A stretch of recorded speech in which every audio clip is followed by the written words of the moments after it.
सम्माननीय विधायक श्री श्यामलाल शर्मा जी, सम्माननीय विधायक Shri Yudhvir Sethi ji, Shri Arvind Gupta ji, Shri Surender Kumar ji, Shri Daruram Bhagat ji, divisional commissioner Jammu Shri Ramesh Kumar ji, director social welfare Jammu Shri Rupesh Agarwal ji, director disability Jammu Kashmir, director information Jammu Kashmir, प्रशासन के हमारे सभी वरिष्ठ और कनिष्ठ सहयोगी, सोशल वेलफेयर डिपार्टमेंट के सभी सम्मानित अधिकारीगण, आज के इस कार्यक्रम में उपस्थित सभी लाभार्थी, सीनियर सिटीजन्स, दिव्यांग बहनों भाइयों, देवियों सज्जनों तथा मित्रों, आज का दिन समाज कल्याण, सामाजिक समावेशन तथा सशक्तिकरण के मिशन में एक ऐतिहासिक दिन मैं मानता हूं। किसी भी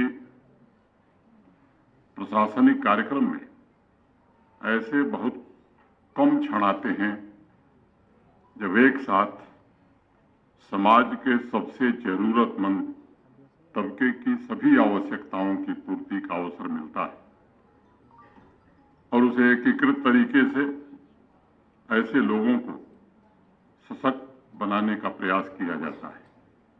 दो प्रमुख योजनाएं जो केंद्र सरकार द्वारा प्रायोजित योजनाओं के तहत, जैसा मेरे पूर्व निदेशक समाज कल्याण श्री रूपेश अग्रवाल ने बताया, सहायक उपकरणों के व्यापक वितरण का अभियान और इसके साथ साथ एकीकृत सामाजिक सुरक्षा योजना ISSS के तहत 12,660 लाभार्थियों को 6 करोड़ 14 लाख रुपए की बकाया पेंशन राशि आज अवमुक्त की गई है। आधार सीडिंग या पंजीकरण न होने के कारण ये बकाया राशि लंबे समय से लंबित थी और अब उनका रजिस्ट्रेशन, पंजीकरण, चाहे वो बुजुर्ग हों या विधवा माताएं बहनें हों या हमारे दिव्यांग भाई बहन हों, इन सबको वित्तीय समावेशन और उसके द्वारा मिलने वाली सहायता सुनिश्चित करने का एक ऐतिहासिक काम समाज कल्याण निदेशालय ने किया है। मैं समाज कल्याण विभाग के निदेशक महोदय, उनके सभी सहयोगियों का हृदय से अभिनंदन करता हूं और साधुवाद भी देता हूं। आज दीनदयाल दिव्यांगजन पुनर्वास योजना DDRSS के तहत 4 करोड़ 39 लाख रुपए की लागत से मानसिक रूप से विकलांग लोगों के लिए स्थापित 50 बिस्तर वाले हाफवे होम तथा मंडी गुरलियान सांबा में 3 करोड़ 3 लाख रुपए की लागत से स्थापित किए गए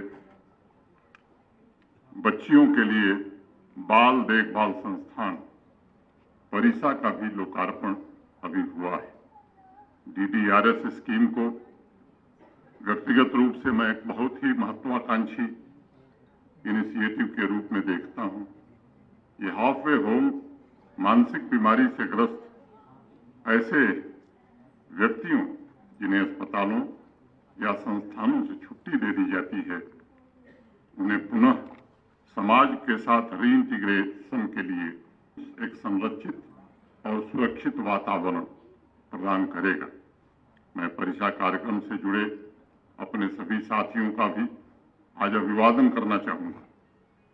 इसके तहत जम्मू कश्मीर में जरूरतमंद बच्चियों को आवास, भोजन, मेडिकल हेल्थ, स्पोर्ट्स जैसी सभी सुविधाएं प्रदान करके उनके बेहतर भविष्य के लिए एक सुरक्षित वातावरण बनाने का प्रयास प्रशासन के हमारे साथी कर रहे हैं। मित्रों, मुझे याद है 4.5 वर्ष पूर्व एक बार सोशल वेलफेयर डिपार्टमेंट का मैं रिव्यू कर रहा था। तब मैंने एक अनुरोध किया था कि हमारे दिव्यांग जनों को सशक्त करने, एम्पावर करने और उन्हें समाज में निष्पक्ष तरीके से उचित स्थान दिलाने के लिए उपकरण के साथ साथ उपायों की भी आवश्यकता होगी। सबसे पहले राष्ट्र निर्माण में हमें उनके योगदान को मन से स्वीकार करना होगा। उनके कार्य को महत्व देने के लिए स्वयं संवेदनशील होना पड़ेगा और नीतिगत परिवर्तन करने होंगे। समाज की सोच में व उसके विचारों में एक कल्चरल शिफ्ट, एक सांस्कृतिक परिवर्तन लाना, ये मैं समझता हूं पूरे समाज की जिम्मेदारी है। इन पहलुओं पर विशेष बल देने की जरूरत है और निरंतर नीतिगत परिवर्तन के प्रयास समाज कल्याण विभाग कर रहा है। मैं निश्चित रूप से इनकी पूरी प्रशंसा करता हूं। दिव्यांग जनों के लिए विभिन्न बेंचमार्क तय किए गए हैं। मान्यता प्राप्त विकलांगताओं की संख्या अब जम्मू कश्मीर में 7 से बढ़ाकर 21 कर दी गई है। सरकारी नौकरियों में भी हमने दिव्यांग जनों के आरक्षण को 3% से बढ़ा करके 4% कर दिया था और शैक्षणिक संस्थानों में जो आरक्षण 3% हुआ करता था उसे बढ़ाकर 5% कर दिया गया है। 2023 और 24 की शुरुआत में जम्मू कश्मीर के लिए वो गौरव का क्षण था जब 551 से अधिक दिव्यांग भाइयों और बहनों को एक साथ सरकारी नौकरी का नियुक्ति पत्र प्रदान किया गया था।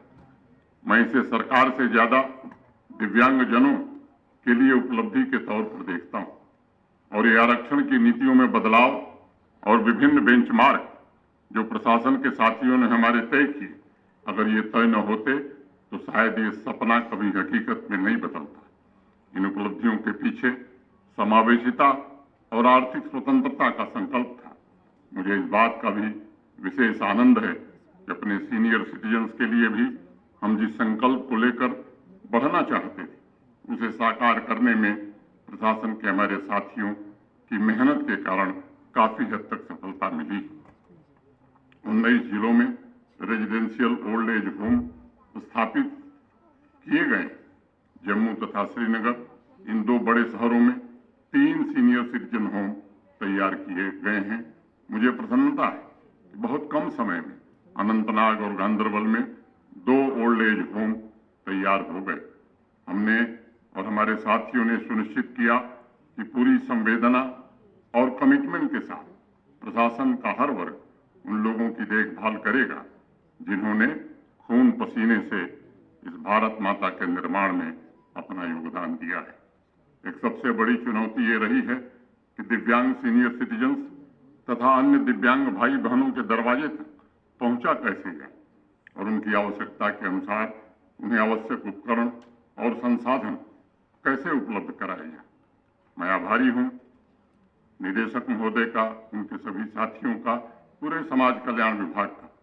जब भारत सरकार के केंद्रीय मंत्री माननीय वीरेंद्र कुमार जी आए थे, उस दिन हमने इन लोगों से अनुरोध किया था कि व्यापक रूप से सुदूर ग्रामीण अंचलों तक आप जाएं और कोई भी दिव्यांग भाई बहन जम्मू कश्मीर का न बचे, इसका प्रयत्न शुरू करिए। और मुझे आज प्रसन्नता है जिस मेहनत से पूरे समाज कल्याण विभाग ने इसको एक सेवा का व्रत लेकर के काम किया है, वो निश्चित रूप से हजारों जिंदगियों को बदलने वाला है। और मिशन मोड में इन लोगों ने लाभार्थियों की पहचान की और आज का कार्यक्रम भारत सरकार की 2 योजनाओं, राष्ट्रीय वयोश्री योजना RVY तथा assistance to disabled person for purchase, fitting of and appliances के तहत वंचित वर्ग के दिव्यांग सीनियर सिटीजन्स तथा ADIP के तहत अन्य दिव्यांग जनों को सहायता और उपकरण, ये व्यापक वितरण हो रहा है। कुछ को हम सबके सम्मुख दिया गया है और इसलिए मैं ये बात आज जोर देकर के कहना चाहूंगा कि ये सिर्फ उपकरण नहीं है, ये उनके एम्पावरमेंट का एक संकल्प है और उनके दिनचर्या के सामने जो चुनौतियां आती हैं उनका सामना करने में निश्चित रूप से उन्हें सक्षम बनाएगा। इस कार्यक्रम के माध्यम से जम्मू कश्मीर प्रशासन का लक्ष्य उनकी स्वतंत्रता और सामान्य क्रियाकलापों में सक्रिय भागीदारी की आकांक्षा को पूरा करना है। मैं भारत के आदरणीय प्रधानमंत्री श्रीमान नरेंद्र मोदी जी के प्रति हृदय से आभार व्यक्त करना चाहूंगा। 1 अप्रैल 2017 को उन्होंने पूरे देश में राष्ट्रीय वयोश्री योजना के द्वारा बीपीएल श्रेणी से संबंधित वरिष्ठ नागरिकों और उम्र से संबंधित विकलांगता तथा दुर्बलता से पीड़ित लोगों को ऐसे शारीरिक सहायता और सहायक जीवन उपकरण प्रदान करने का एक संकल्प पूरे देश में उठाया। हम सब जानते हैं कि इस योजना के तहत लाभार्थी सीनियर सिटीजन्स को वॉकिंग स्टिक, बैसाखी, वॉकर, ट्राईपॉड, क्वाडपॉड, श्रवण यंत्र, व्हील चेयर, कृत्रिम डेंचर और चश्मे जैसे सहायक उपकरण उपलब्ध कराए जाते हैं और वह भी निःशुल्क उपलब्ध कराए जाते हैं। मैंने जैसा पहले जिक्र किया, जब भारत सरकार के माननीय मंत्री जी आए थे तो मैंने आप सबसे अनुरोध किया था कृत्रिम अंग निर्माण निगम एलिम्को के साथ मिलकर मिशन मोड में बुजुर्ग लाभार्थियों को तथा अन्य जो हमारे दिव्यांग भाई बहन बच्चे हैं इनकी पहचान हम करें। और मुझे बहुत खुशी है कि बहुत कम समय में इन हमारे साथियों ने पूरे जम्मू क्षेत्र में पहचान ही नहीं की बल्कि आज पहचान करने के बाद लाभार्थियों तक लाभ भी पहुंचाया। मुझे बताया गया कि सोशल वेलफेयर डिपार्टमेंट के निदेशालय जम्मू ने एलिम्को के साथ मिलकर जम्मू संभाग के 10 जिलों में अप्रैल में कुल 112 असेसमेंट कैंप लगाए थे और आरवीवाई और एडीआईपी इन दोनों केंद्रीय योजनाओं के तहत 5,918 लाभार्थियों की पहचान की और इन्हें कुल 19,960 शारीरिक सहायता और सहायक जीवन उपकरण प्रदान किया जा रहा है। मुझे भी बताया गया है कि कुल लाभार्थियों में से 2,756 हमारे वरिष्ठ नागरिक हैं जिन्हें आरवीवाई स्कीम के तहत लाभ दिया जा रहा है। इन उपकरणों की सहायता से शारीरिक स्थिति को लगभग सामान्य स्थिति के करीब ले जाने में सफल होंगे। मुझे उम्मीद है इससे उनकी मोबिलिटी बेहतर होगी, सामाजिक समावेशन का प्रधानमंत्री जी का संकल्प पूरा होगा। निजी तौर पर मेरा दृढ़ विश्वास है कि दिव्यांग लोगों में कुछ विशिष्ट योग्यताएं होती हैं, उनके पास कुछ अद्वितीय शक्ति होती है और अद्वितीय दृष्टिकोण भी होता है। मैं उनके असाधारण रेजिलियंस, प्रॉब्लम सॉल्विंग स्किल्स और समाज में दूसरों के प्रति करुणा के भाव की भूरी भूरी प्रशंसा करता हूं। मैं सभी दिव्यांग भाई बहनों को ये भरोसा देना चाहता हूं कि जम्मू कश्मीर प्रशासन जीवन के हर क्षेत्र में उनके लिए समानता और समान अवसर सुनिश्चित करने के लिए पूरी तरह प्रतिबद्ध है। पिछले कार्यक्रम में कई लोगों को रोजगार से संबंधित धन उपलब्ध कराने का काम भी समाज कल्याण विभाग ने किया था। आपके अधिकार, आपकी एक्सेसिबिलिटी और आपकी डिग्निटी के मामले में मैं कह सकता हूं कि समान व्यवहार आपके साथ हो ये जरूर सुनिश्चित किया जाएगा, बल्कि आपको प्राथमिकता दे प्रशासन, ये प्रशासन की सर्वोच्च प्राथमिकता होनी चाहिए। और मैं जिम्मेदारी से कहूंगा कि भारत सरकार और जम्मू कश्मीर प्रशासन वरिष्ठ नागरिकों की व्यक्तिगत आवश्यकताओं के अनुरूप सभी सुविधा, संसाधन, अवसर प्रदान करने के लिए पूर्णतया प्रतिबद्ध है। मैं व्यक्तिगत रूप से अपने साथियों से अनुरोध करूंगा कि अगर शासन प्रणाली में कोई असमानता या एक्सेस संबंधी कोई फिजिकल या डिजिटल या कोई सामाजिक बाधा मौजूद है तो उसे हमें मिलकर समाप्त करना चाहिए, क्योंकि सीनियर सिटीजन्स की देखभाल और दिव्यांग जनों के एम्पावरमेंट के लिए बहुआयामी दृष्टिकोण, मल्टी फेसेटेड अप्रोच की जरूरत होती है। इसलिए मैं प्रशासन के अपने सभी सहयोगियों से ये बहुत ही विनम्रतापूर्वक अनुरोध करूंगा कि वे समावेशन को बढ़ावा देने में खुद को समर्पित करें तथा निरंतर विकसित हो रही तकनीक और व्यवहारिक समाधानों का लाभ उन्हें कैसे हम दे सकते हैं, इस पर विचार करने की आवश्यकता है। और मुझे लगता है कि एक केयरिंग सोसाइटी के निर्माण का जो सपना है, दिव्यांगजनों का कल्याण और पुनर्वास, ये किसी भी अच्छे प्रशासन की सर्वोच्च प्राथमिकता होनी चाहिए। किसी मंदिर में या मस्जिद में जाने से बेहतर है ऐसे लोगों के जीवन में बदलाव अगर आप ला सके तो मुझे लगता है किसी पूजा या इबादत से ये बेहतर काम। दिव्यांगजनों के लिए जीवन की गरिमा सुनिश्चित करना और जीवन के सभी क्षेत्रों में उनकी भागीदारी सुनिश्चित करना, ये निजी तौर पर मेरी व्यक्तिगत प्रतिबद्धता है। मैं अपने साथियों से अनुरोध करूंगा कि जिस तरह से आपने किया है, ये काम निश्चित रूप से इसे और आगे ले जाएंगे। शहरों के अलावा गांवों में जो हमारे बुजुर्ग रहते हैं, जो हमारी विधवा बहनें माताएं हैं, जो दिव्यांग भाई बहन हैं, उनको समय पर पेंशन मिले, ये हमें सुनिश्चित करना चाहिए। 9 लाख से ज्यादा लाभार्थियों के अकाउंट में सीधे पेंशन की राशि जा रही है। 99% आंगनबाड़ी सेंटर्स की जियो टैगिंग हो चुकी है। मेरी अपेक्षा होगी जो 1% बच गया है उन्हें भी हमें जल्द पूरा करना चाहिए। बिजली, नल से जल, टॉयलेट फैसिलिटी, ये जो बुनियादी सुविधाएं हैं हमारे हर केंद्र पर होनी ही चाहिए। लंबे अरसे के बाद संगिनी और सहायिका की नियुक्ति भी हुई। मां और बच्चे के पोषण के लिए विशेष अभियान भी चलाया गया। मिशन शक्ति के संकल्प को साकार करते हुए जम्मू कश्मीर के हर एक जिले में वन स्टॉप सेंटर्स और वुमेन एम्पावरमेंट के लिए 20 स्पेशल हब्स भी स्थापित किए जा चुके हैं। ऐसे सभी वर्ग जो समाज के विकास और राष्ट्र के निर्माण में बढ़ चढ़ करके योगदान दे रहे हैं, उन्हें हर संभव मदद प्रदान करना मैं समझता हूं इसी से प्रशासन भी सशक्त होता है और प्रशासन की साख भी बनती है। 1-2 अनुरोध करके मैं अपनी बात खत्म करूंगा। पीछे डायरेक्टर सोशल वेलफेयर मुझे मिले थे कुछ महीने पहले, उन्होंने कहा कि एक ऐप बना रहे हैं। मैं उम्मीद करता हूं कि जल्द ही उनका ऐप पूरा हो जाएगा। इन्होंने मुझे बताया था कि साहब जैसे ही किसी की उम्र 60 साल होगी तो अपने आप उसका नाम उस ऐप के कारण दर्ज होगा और उसे पेंशन तुरंत मिलने लगी। मैं समझता हूं ये बड़ा क्रांतिकारी कदम होगा जम्मू कश्मीर के लिए। मैं माता वैष्णो देवी से प्रार्थना करता हूं कि जल्द से जल्द वो आपका ऐप बने ताकि यहाँ के लोगों को लाभ मिल सके।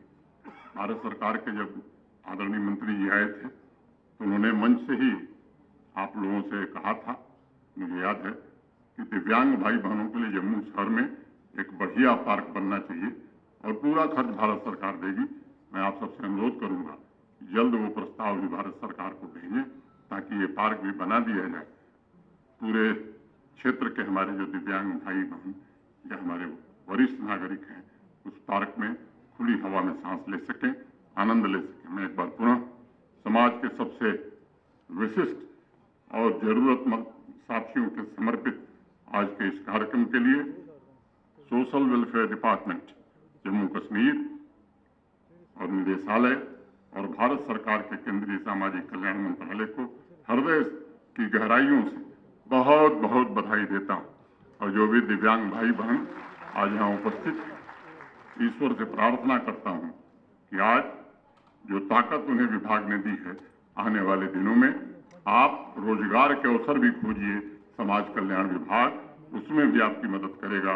यही बात करते हुए आप सबके प्रति हृदय से कृतज्ञता ज्ञापित करते हुए मैं अपनी बात पूरी करता हूं। धन्यवाद। जय हिंद, जय भारत।